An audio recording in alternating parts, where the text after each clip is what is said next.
प्रभु यीशु मसीह के मधुर और मीठे नाम में आज दिनांक 26 मार्च दिन गुरुवार को आप सब श्रोताओं का हम हार्दिक स्वागत करते हैं। आज के दिन के लिए जो वचन लिया गया है पहला कुरिन्थियों उसका 13 अध्याय 4 पद। प्रेम अपनी बड़ाई नहीं करता और फूलता नहीं। प्रिय, आज का विषय है प्रेम अपनी बड़ाई नहीं करता। प्रेम अपने बारे में डींगे नहीं हाँकता और प्रचार प्रसार नहीं करता। जो लोग सचमुच में प्रेम करते हैं वे चुपचाप भलाई करते हैं। वो नाम, शोहरत या पहचान की उम्मीद किए बिना अपने कार्य में लगे रहते हैं। बाइबल दूसरा कुरिन्थियों उसके 10, 17 और 18 पद में कहता है, परंतु जो घमंड करे वह प्रभु पर घमंड करे, क्योंकि जो अपनी बड़ाई करता है वह नहीं, परंतु जिसकी बड़ाई प्रभु करता है वही ग्रहण किया जाएगा।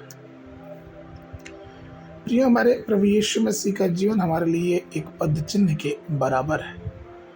कई अवसरों पे हम ये पाते हैं कि जब उन्होंने बीमारों को चंगा किया तो ये निर्देश दिया कि तुम किसी से ना कहना। यहाँ तक कि जब लोग उन्हें राजा बनाना चाहते थे तो वो पीछे हटके और उनके मार्ग से चला गया। ये सच है प्रियो कि प्रेम अपनी बड़ाई नहीं करता।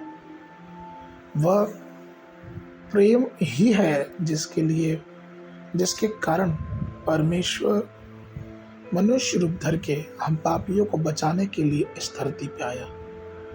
वो हमें और आपको बचाने के लिए अपने जीवन को बलिदान देने के लिए तत्पर रहा और हर प्रकार से हमें संभाला और हमारी रक्षा की। जॉन स्मिथ नाम से परमेश्वर के एक सेवक ने कभी भी अपनी पहचान या मान्यता नहीं चाहिए। वो हर समय उन आत्माओं के लिए दुआ करते थे जो अंधकार में पड़ी रहती थी, और परमेश्वर ने उन्हें ऐसी आशीष दी कि उनकी सेवा के कार्यों के द्वारा बहुत से लोग प्रभु को जानने और मानने वाले हो सके।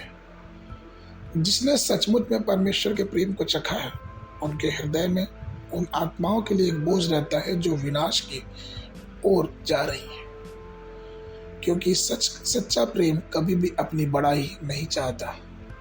सच्चा प्रेम ये नहीं दिखाना चाहता कि वो क्या करता है, लेकिन वो चुपचाप अपना कार्य करता रहता है। इसलिए प्रियो, आइए मसीह के प्रेम में अपने आप को बनाए रखें और उस प्रेम की राह पे चलते रहें जिस प्रेम के पद चिन्हों को प्रभु ने हमारे लिए दिया है। आगे के मनन के लिए जो वचन है दूसरा कुरिन्थियों उसका 4 अध्याय 5 पद।